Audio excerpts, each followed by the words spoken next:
Kaugnay pa rin ang mga alegasyon ni Arturo Las Cañas, isinusulong na rin ng ilang grupo na imbestigahan si Vice President Sara Duterte sa loob ng bansa. May sagot naman ang ICC at ang mismong Solicitor General sa mga posibilidad kung may arrest warrant ang ICC. Yan ang tinutukan ni Tina Panganiban Perez at Salima Refran. Nag-invento na tayo kung barilo, mo ang target. Ang pagdawit ng nagpakilalang Davao Death Squad member na si Arturo Las Cañas kay Vice President Sara Duterte bilang nasa likod umano ng Oplan Tokhang sa Davao City noong alkalde pa siya, gusto na ring paimbestigahan sa Kamara ng ACT Teachers Party List.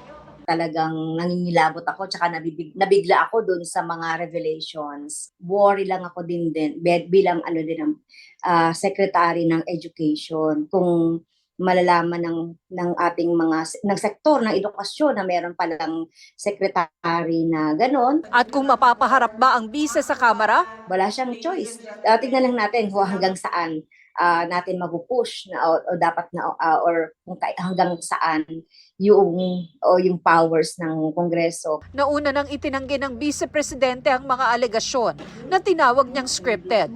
Kasama ng ACT Teachers Party List sa paghahain ng resolusyon ang Gabriela at Kabataan Party Lists. Pag-aaralan pa raw nila kung kailan aktwal na ihahain ang resolusyon. Pati Commission on Human Rights dapat na rin daw mag-imbestiga ayon sa grupong karapatan. Sinisika pa naming hinga ng pahayag ang CHR. Pero ang isa pang tanong ay paano kung may resulta na ang investigasyon sa Duterte drug war? Sabi ng mismong Solicitor General, maaari naman talagang mag-issue ng arrest warrant ang ICC kahit matagal nang tumiwalag ang Pilipinas sa Rome Statute. Pero ibang usapin raw ang pagpapatupad ng warrant kung saan mahalaga ang kooperasyon ng pamahalaan ng Pilipinas.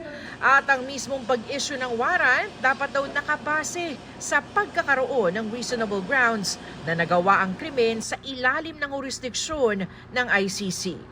Git noon ng gobyerno ng Pilipinas, wala nang jurisdiksyon ng ICC mula na maging epektibo ang pagtiwalag ng Pilipinas sa Rome Statute noong 2019.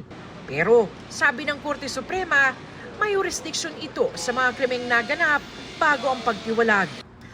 Iginiit din ng tagapagsalita ng ICC sa GMA Integrated News na kahit hindi miyembro ng ICC ay maaaring maging suspect ng kanilang investigasyon kung maabot ang mga kondisyon ng ICC jurisdiction. Pwede raw voluntaryo makipagtulungan ng non-ICC members tulad sa implementasyon ng arrest warrants.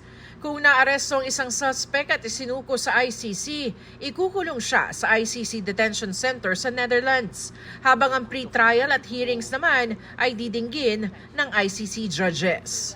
Para sa GMA Integrated News, Salima Refran. Tina Panganiban Perez.